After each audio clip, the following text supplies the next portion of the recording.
Hello friend, स्वागत है आप सभी का हमारे इस यूट्यूब चैनल मेजर टारगेट पर। तो दोस्तों, आज के इस वीडियो में हम लोग क्लास 10 के विज्ञान यानी कि साइंस के काफ़ी महत्वपूर्ण 60 गेस क्वेश्चंस को बताएंगे, जिनमें से बहुत सारे प्रश्न आपके फाइनल मैट्रिक बोर्ड परीक्षा में 100% लड़ेगा। और दोस्तों, ये जो 60 ऑब्जर्व प्रश्न है ना, आपके गत वर्ष में 10 बार से भी ज़्यादा बार एक एक प्रश्न पूछा जा चुका है। इसलिए वीडियो को संपूर्ण शुरू से लेकर आखिरी तक एक एक क्वेश्चंस को कंसंट्रेट होके ध्यान पूर्वक याद करते हुए जाना है। और दोस्तों, ये 60 प्रश्न अगर आपको पीडीएफ लेना चाहते हैं, फ्री ऑफ कॉस्ट है, तो इस वीडियो को आप शुरू से लेकर आखिरी तक देखिए। आप लोग को जो है ना लास्ट में बताएंगे कि आप लोग पीडीएफ कैसे डाउनलोड कर सकते हैं। तो दोस्तों, फटाफट से वीडियो को लाइक कर दीजिएगा। चैनल पर नए हैं ना तो प्लीज दोस्तों चैनल को सब्सक्राइब कर लीजिएगा। साथ में बेल आइकन आएगा, बेल आइकन को प्रेस करके ऑल पर सेलेक्ट कर लीजिएगा। और दोस्तों, ये जो 60 ऑब्जर्व प्रश्न है ना, आपके फाइनल मैट्रिक बोर्ड परीक्षा यानी कि 18 फरवरी के दिन फर्स्ट सीटिंग और सेकंड सीटिंग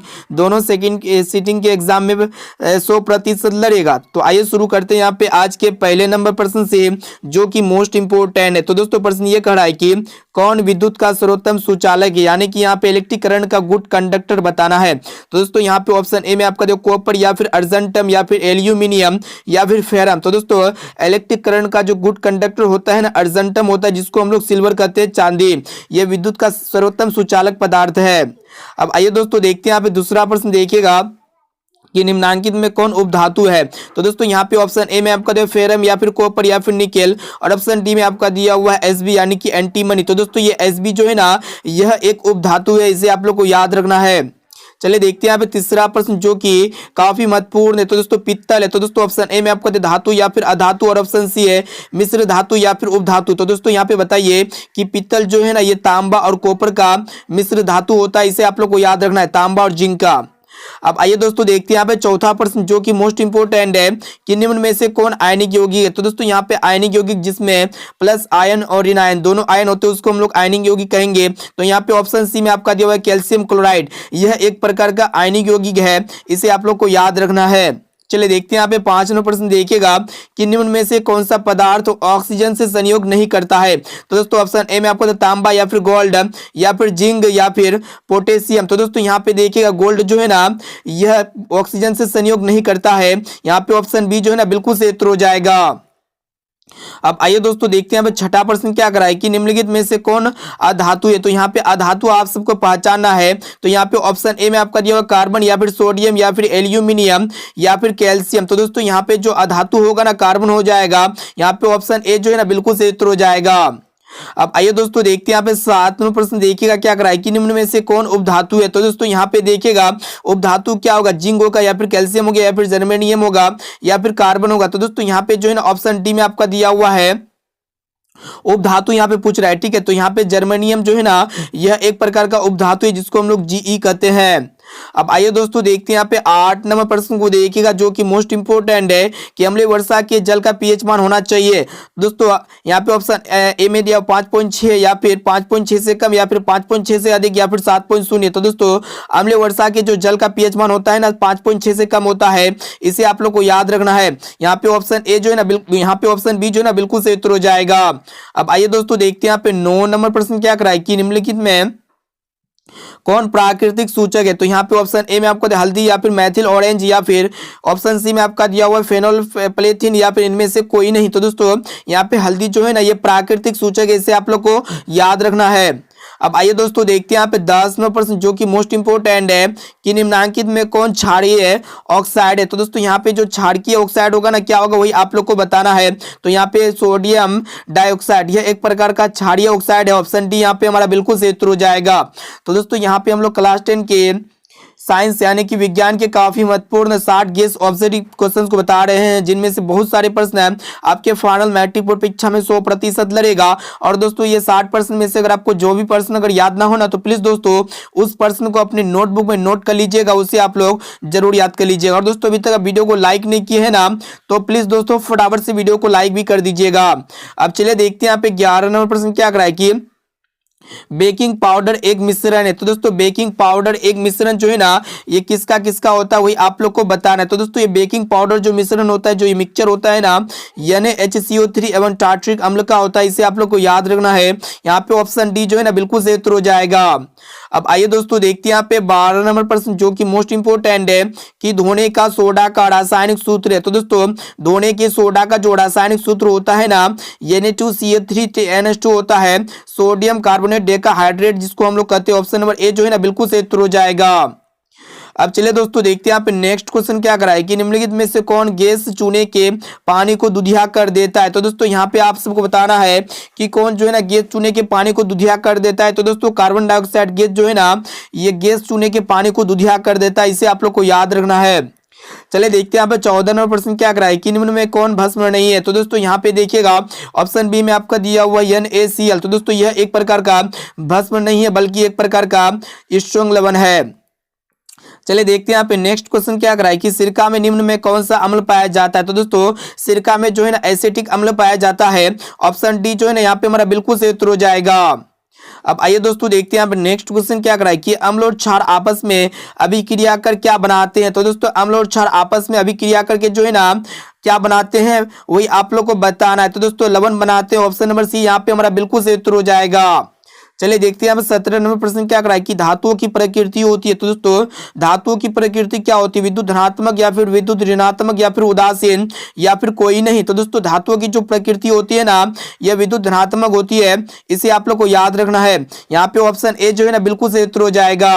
चलिए देखते हैं यहाँ पे नेक्स्ट क्वेश्चन क्या करा है कि लोहा एवं इस्पात को जंग से सुरक्षित रखने के लिए उन पर किस धातु की पतली परत चढ़ाई जाती है। तो दोस्तों लोहा और इस्पात को जंग से सुरक्षित रखने के लिए उन पर जो है ना जिंक धातु की पतली परत चढ़ाई जाती है। ऑप्शन नंबर डी जो है ना यहाँ पे हमारा बिल्कुल सही उत्तर हो जाएगा। अब आइए दोस्तों देखते हैं यहाँ पे 19वें प्रश्न क्या करा है कि किस रासायनिक यौगिक को गर्म करने पर प्लास्टर ऑफ पेरिस प्राप्त किया जाता है। तो दोस्तों अगर हम लोग जिप्सम को गर्म करेंगे ना तो प्लास्टर ऑफ पेरिस प्राप्त होगा। इसे आप लोग को याद रखना है। चलिए देखते हैं यहाँ पे नेक्स्ट क्वेश्चन क्या करा है कि विद्युत अपघटनी परिष्करण में अशुद्ध धातु को बनाया जाता है। तो दोस्तों विद्युत अपघटनी परिष्करण में अशुद्ध धातु को जो है ना एनोड से बनाया जाता है। इसे आप लोग को याद रखना है। ऑप्शन नंबर ए जो है ना यहाँ पे हमारा बिल्कुल सही उत्तर हो जाएगा। चलिए देखते हैं यहाँ पे 21 नंबर प्रश्न क्या करा है कि जंगरोधी स्टील क्या है। तो दोस्तों जंगरोधी जो स्टील होता है मिश्र धातु होता है, जिसको हम लोग स्टेनलेस स्टील कहते हैं। यहाँ पे ऑप्शन सी जो है ना बिल्कुल सही उत्तर हो जाएगा। अब आइए दोस्तों देखते हैं यहाँ पे नेक्स्ट क्वेश्चन क्या करा है कि सबसे अधिक विद्युत ऋणात्मक तत्व है। यहाँ पे आप सबको बताना है कि सबसे अधिक विद्युत ऋणात्मक तत्व जो है ना क्लोरीन है, और यहाँ पे इनके साथ साथ फ्लोरीन भी है। यहाँ पे हमारा ऑप्शन नंबर ए जो है ना बिल्कुल सही उत्तर हो जाएगा। चलिए देखते हैं यहाँ पे नेक्स्ट क्वेश्चन क्या करा है कि क्रायोलाइट किस धातु का अयस्क है। तो दोस्तों ये क्रायोलाइट जो है ना ये आपका एल्यूमिनियम धातु का अयस्क है। यहाँ पे हमारा ऑप्शन नंबर सी जो है ना बिल्कुल सही उत्तर हो जाएगा। अब चलिए फ्रेंड देखते हैं यहाँ पे नेक्स्ट क्वेश्चन क्या करा है कि निम्नलिखित में से कौन सबसे कम अभिक्रियाशील धातु है। तो दोस्तों यहाँ पे एल्यूमिनियम या फिर जिंक या फिर फेरम या फिर मैग्नीशियम। तो दोस्तों यहाँ पे जो सबसे कम अभिक्रियाशील धातु है ना फेरम यानी कि लोहा है। इसे आप लोग को याद रखना है। चलिए देखते हैं यहाँ पे नेक्स्ट क्वेश्चन जो कि मोस्ट इंपोर्टेंट है कि निम्नलिखित में से किस धातु को चाकू से आसानी से काटा जा सकता है। तो दोस्तों यहाँ पे देखिएगा ऑप्शन ए में आपका एल्यूमिनियम या फिर सोडियम या फिर मैग्नीशियम या फिर कॉपर। तो दोस्तों सोडियम धातु को जो है ना हम लोग चाकू से आसानी से काट सकते हैं। इसे आप लोग को याद रखना है। चलिए देखते हैं यहाँ पे नेक्स्ट क्वेश्चन क्या करा है कि लोहे के फ्राइंग पैन के जंग से बचाने के लिए निम्न में से कौन सी विधि उपयुक्त होती है। तो ये आप लोग को बताना है। तो दोस्तों देखिएगा कि लोहे के फ्राइंग पैन के जंग से बचाने के लिए जो है ना ग्रीज लगाकर, पेंट लगाकर और जिंक की परत चढ़ाकर, ये सभी मतलब जो है ना यही विधि, तीनों विधि का उपयोग करते हैं। यानी कि ये सभी विधि का उपयोग करते हैं। इसे ऑप्शन नंबर डी जो है ना बिल्कुल सही उत्तर हो जाएगा।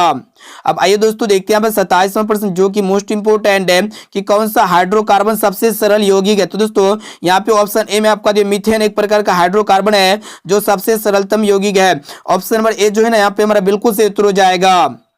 अब चलिए दोस्तों देखते हैं यहाँ पे नेक्स्ट क्वेश्चन क्या करा है कि कार्बन हाइड्रोजन से संयोग कर क्या बनाता है। तो दोस्तों कार्बन हाइड्रोजन से संयोग करके जो है ना हाइड्रोकार्बन बनाते हैं। ऑप्शन नंबर बी यहाँ पे हमारा बिल्कुल सही उत्तर हो जाएगा। अब आइए दोस्तों देखते हैं यहाँ पे 30 नंबर प्रश्न जो कि मोस्ट इंपोर्टेंट है कि वायुमंडल में CO2 यानी कि कार्बन डाइऑक्साइड गैस की उपस्थिति है। तो दोस्तों वायुमंडल में CO2 यानी कि कार्बन डाइऑक्साइड गैस जो है ना लगभग 0.03% पाई जाती है। इसे आप लोग को याद रखना है, काफी महत्वपूर्ण प्रश्न है। चलिए देखते हैं यहाँ पे नेक्स्ट प्रश्न क्या कराए कि विद्युत धारा के चुंबकीय प्रभाव की खोज किसने किया था। तो दोस्तों विद्युत धारा की चुंबकीय प्रभाव की जो खोज की थी ना किसने की थी वही आप सबको बताना है। तो दोस्तों यहाँ पे देखिएगा ऑप्शन ए में आपका दिया हुआ है फैराडे या फिर ऑस्टर्ड, और ऑप्शन सी में आपका एम्पियर, और ऑप्शन डी में आपका दिया हुआ है बोर। तो दोस्तों विद्युत धारा के चुंबकीय प्रभाव की जो खोज की थी ना फैराडे ने ऑस्टर्ड ने की थी। ऑप्शन नंबर बी यहाँ पे हमारा बिल्कुल से उत्तर हो जाएगा।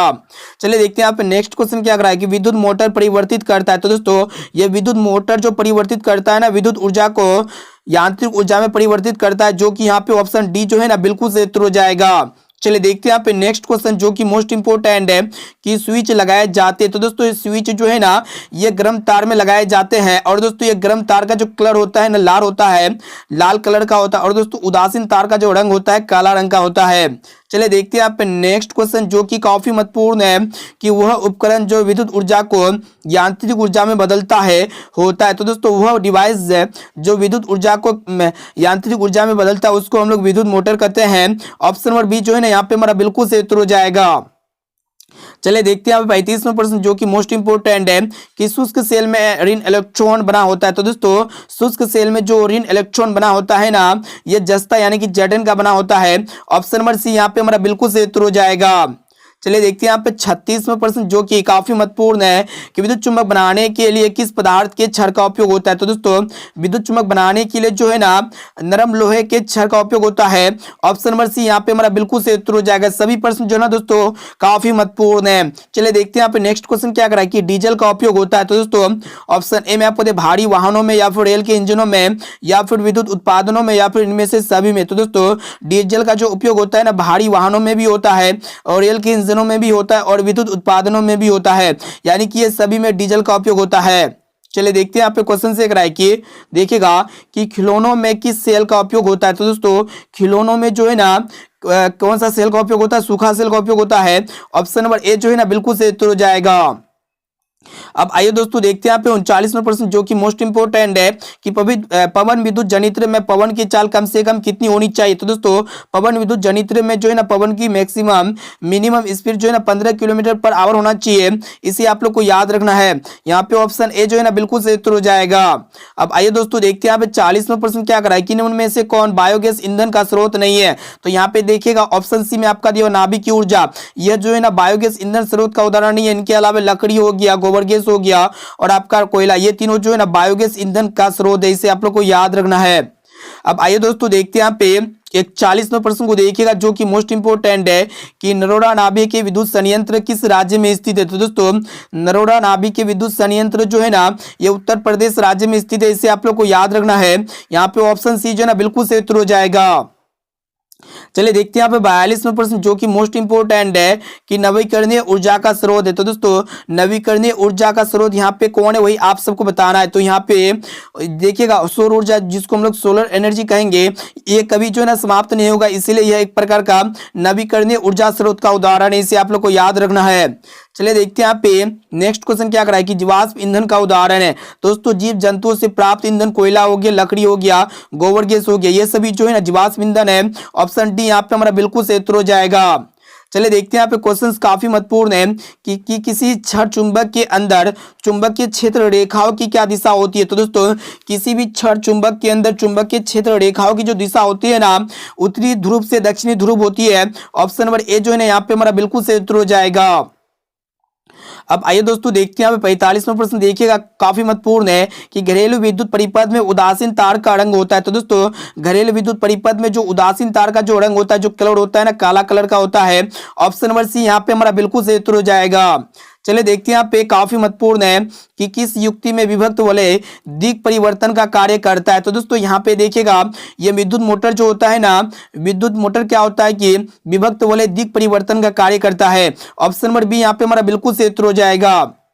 अब आइए दोस्तों देखते हैं 47वां प्रश्न क्या कराए कि जल विद्युत संयंत्र किस ऊर्जा को विद्युत ऊर्जा में रूपांतरित करता है। तो दोस्तों यहाँ पे देखिएगा जो जल विद्युत संयंत्र होता है यह स्थितिज ऊर्जा को विद्युत ऊर्जा में रूपांतरित करता है। ऑप्शन नंबर डी यहाँ पे हमारा बिल्कुल सही उत्तर हो जाएगा।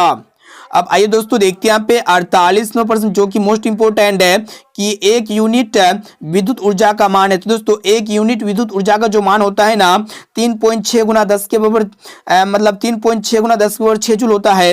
ऑप्शन नंबर डी जो है ना यहाँ पे हमारा बिल्कुल सही उत्तर हो जाएगा। चलिए देखते हैं यहाँ पे काफी महत्वपूर्ण है कि कार्य करने की क्षमता को कहते हैं। तो दोस्तों कार्य करने की क्षमता को जो है ना ऊर्जा कहते हैं। ऑप्शन नंबर सी यहाँ पे हमारा बिल्कुल सही उत्तर हो जाएगा। चलिए देखते हैं यहाँ पे 50वां प्रश्न जो कि मोस्ट इंपोर्टेंट है कि निम्नलिखित में कौन विद्युत का सुचालक है। तो दोस्तों यहाँ पे देखिएगा आप सबको बता देते हैं विद्युत का जो सुचालक है ना ग्रेफाइट है, इसी आप लोग को याद रखना है। ऑप्शन नंबर सी यहाँ पे हमारा बिल्कुल सही उत्तर हो जाएगा। अब आइए फ्रेंड देखते हैं 51 नंबर प्रश्न क्या कराए कि अमीटर से निम्नलिखित में से किसे मापा जाता है। तो दोस्तों अमीटर से जो है ना किसे मापा जाता है, धारा यानी कि करंट को मापा जाता है। ऑप्शन नंबर ए जो है ना बिल्कुल सही उत्तर हो जाएगा। अब आइए दोस्तों देखते हैं यहाँ पे 52 प्रश्न क्या कराए कि 1 माइक्रो एम्पियर बराबर होता है। तो दोस्तों 1 एमए बराबर जो होता है ना ये 10 के बराबर 3 एम्पियर के बराबर होता है। ऑप्शन नंबर ए जो है ना यहाँ पे हमारा बिल्कुल सही उत्तर हो जाएगा। अब आइए दोस्तों देखते हैं यहाँ पे 53 नंबर प्रश्न जो कि मोस्ट इंपोर्टेंट है कि अमीटर का प्रतिरोध होता है। तो दोस्तों अमीटर का जो प्रतिरोध होता है ना बहुत छोटा होता है, लगभग नगण्य के बराबर होता है। ऑप्शन नंबर सी यहाँ पे हमारा बिल्कुल सही उत्तर हो जाएगा। अब आइए दोस्तों देखते हैं यहाँ पे काफी महत्वपूर्ण है कि रियोस्टेट का उद्देश्य क्या है। तो दोस्तों रियोस्टेट का जो उद्देश्य है ना क्या है, धारा के परिमाण में वृद्धि या कमी है, यानी कि यहाँ पे हमारा ऑप्शन नंबर सी जो है ना बिल्कुल सही उत्तर हो जाएगा। अब चलिए दोस्तों देखते हैं यहाँ पे क्वेश्चंस काफी महत्वपूर्ण है। इलेक्ट्रिक हीटर की कुंडली बनाने में किस पदार्थ का प्रयोग किया जाता है। तो दोस्तों इलेक्ट्रिक हीटर की कुंडली बनाने में जो है ना नाइक्रोम धातु का प्रयोग किया जाता है। ऑप्शन नंबर डी यहाँ पे हमारा बिल्कुल सही उत्तर हो जाएगा। चलिए देखते हैं यहाँ पे काफी महत्वपूर्ण है कि निम्नलिखित में से कौन विद्युत का सबसे अच्छा चालक है। तो दोस्तों यहाँ पे देखिएगा विद्युत का जो सबसे अच्छा यानी कि गुड कंडक्टर है ना यहाँ पे चांदी। ऑप्शन नंबर सी जो है ना बिल्कुल सही उत्तर हो जाएगा। चलिए देखते हैं यहाँ पे काफी महत्वपूर्ण है कि समांतर क्रम संयोजित प्रतिरोधों की संख्या घटने के उपरांत संयोजित प्रतिरोधी का मतलब प्रतिरोधों का कुल प्रतिरोध क्या होता है। तो दोस्तों समांतर क्रम में संयोजित प्रतिरोधों की संख्या घटने के उपरांत में संयोजित प्रतिरोधों का जो कुल प्रतिरोध होता है ना बढ़ता है, यानी कि यहाँ पे हमारा ऑप्शन नंबर ए जो है ना बिल्कुल सही उत्तर हो जाएगा। देखिए यहाँ पे नेक्स्ट क्वेश्चन काफी महत्वपूर्ण है जो कि काफी महत्वपूर्ण है कि चालक का प्रतिरोध निर्भर करता है। तो दोस्तों चालक का जो प्रतिरोध निर्भर करता है ना चालक की लंबाई पर करता है, और चालक के अनुप्रस्थ काट के क्षेत्रफल पर करता है, और चालक के तापमान पर करता है। और यहाँ पे ऑप्शन डी में आपका दिया हुआ रहेगा इनमें से सभी में। तो दोस्तों ऑप्शन डी यहाँ पे हमारा बिल्कुल सही उत्तर हो जाएगा। यहाँ पे आप लोग जो है ना इनमें से सभी कर लीजिएगा, ठीक है। Option number D correct answer हो जाएगा। चलिए देखते हैं यहाँ पे काफी महत्वपूर्ण है कि जिस विद्युत परिपथ में धारा दोनों दिशाओं में प्रवाहित होती है उसे क्या कहते हैं। तो दोस्तों उसको हम लोग जो है ना अल्टरनेटिंग करंट कहेंगे, जिसको हम लोग हिंदी में प्रत्यावर्ती धारा कहते हैं। ऑप्शन नंबर ए जो है ना बिल्कुल सही उत्तर हो जाएगा। चलिए देखते हैं यहाँ पे आज का लास्ट और अंतिम प्रश्न जो कि मोस्ट इंपोर्टेंट है कि वोल्ट मीटर को किस क्रम में जोड़ा जाता है। तो दोस्तों वोल्ट मीटर को जो है ना समांतर क्रम में जोड़ा जाता है, इसे आप लोग को याद होना चाहिए। ऑप्शन नंबर ए जो है ना बिल्कुल सही उत्तर हो जाएगा। तो दोस्तों यहाँ पे हम लोग फाइनली क्लास 10 के साइंस के काफी महत्वपूर्ण है 60 गेस ऑब्जेक्टिव क्वेश्चन को बता चुके हैं, जिनमें से बहुत सारे प्रश्न आपके 18 फरवरी के दिन 100% लड़ेगा। अब चलिए दोस्तों देखते हैं यहाँ पे आज का SW क्वेश्चन जो काफी महत्वपूर्ण है। देखिएगा कि सामान्य नेत्र के लिए दूर बिंदु है। तो दोस्तों यहाँ पे ऑप्शन ए में आपको 25 मीटर या फिर 25 सेंटीमीटर या फिर 25 मिलीमीटर या फिर अनंत। तो दोस्तों इसका राइट आंसर क्या लगता है आप लोग जो है ना फटाफट से हमें कमेंट करके बताइएगा। और दोस्तों वीडियो को अभी तक लाइक नहीं किया ना तो प्लीज दोस्तों फटाफट से वीडियो को लाइक कर दीजिएगा। चैनल पर नए हैं ना तो प्लीज दोस्तों चैनल को सब्सक्राइब कर लीजिएगा, साथ में बेल आइकन आएगा, बेल आइकन को प्रेस करके ऑल पर सिलेक्ट कर लीजिएगा, ताकि फ्यूचर में जब भी कोई लाइव क्लास हो तो आपको हमेशा नोटिफिकेशन मिलता रहे। और चलिए आप लोग को लेके चलते हैं कि आप लोग को पीडीएफ वीडियो कोर्स कहां से डाउनलोड करना है। तो फ्रेंड पीडीएफ को डाउनलोड करने के लिए जो है ना आपको अपने मोबाइल के क्रोम ब्राउज़र पे चले आना पड़ेगा। उसके बाद यहाँ पे आपको सर्च करना पड़ेगा measuretarget.co.in। तो दोस्तों जैसे यहाँ पे आप लोग स्पेलिंग सही से लिखते हैं ना measuretarget.co.in, यहाँ पे देखिएगा कि यहाँ पे हम लोग जो है ना measuretarget.co.in यहाँ पे लिख रहे हैं। आप लोग को जो है ना एक एक स्पेलिंग सही से लिखना पड़ेगा, तभी जो है ना आप लोग जैसे measuretarget.co.in लिखते हैं तो आप लोग को जो है ना इस तरह का इंटरफेस आएगा, ठीक है। हमारे वेबसाइट में चले जाइएगा, ठीक है। तो इस तरह का देखने को मिलेगा। तो यहाँ पे थोड़ा नीचे स्क्रॉल डाउन कीजिएगा तो यहाँ पे पीडीएफ डाउनलोड कर सकते हैं, ये वाला बटन पे क्लिक करके, ठीक है। ये वाले बटन पे क्लिक करके आप लोग जैसे ही इसमें क्लिक करते हैं ना, तो यहाँ पे आज का जो क्लास हुआ ना, इसमें जो हम लोग 60 गेस ऑब्जेक्टिव क्वेश्चन को बताए, तो यहाँ पे देखिएगा कि यहाँ पे डेट दिया हुआ है और यहाँ पे विज्ञान का 60 गेस ऑब्जेक्टिव क्वेश्चन है और यहाँ पे डाउनलोड पीडीएफ के बटन पे क्लिक करके जो है ना, इनका PDF free of cost download कर सकते हैं। और इनके साथ साथ आप लोग क्लास 10 के सभी विषय का यहाँ पे ऑनलाइन स्टडी, यहाँ पे एमबीबीएस सब्जेक्टिव टाइप क्वेश्चंस और इनके साथ साथ यहाँ पे टेस्ट सीरीज भी दे सकते हैं और यहाँ पे मॉडल पेपर भी प्राप्त कर सकते हैं। लाइव टेस्ट अपडेट जितनी भी होते हैं, डेली लाइव क्लास भी यहाँ पे चलता है, ठीक है। तो सभी विषय का यहाँ पे टेस्ट भी दे सकते हैं। तो दोस्तों इस वीडियो को अपने दोस्तों में ज्यादा से ज्यादा शेयर कीजिएगा ताकि सभी स्टूडेंट जो है ना बोर्ड परीक्षा में काफी अच्छे मार्क्स से पास आउट हो सके। तो दोस्तों फिर मिलते हैं जल्द ही अगले वीडियो पे।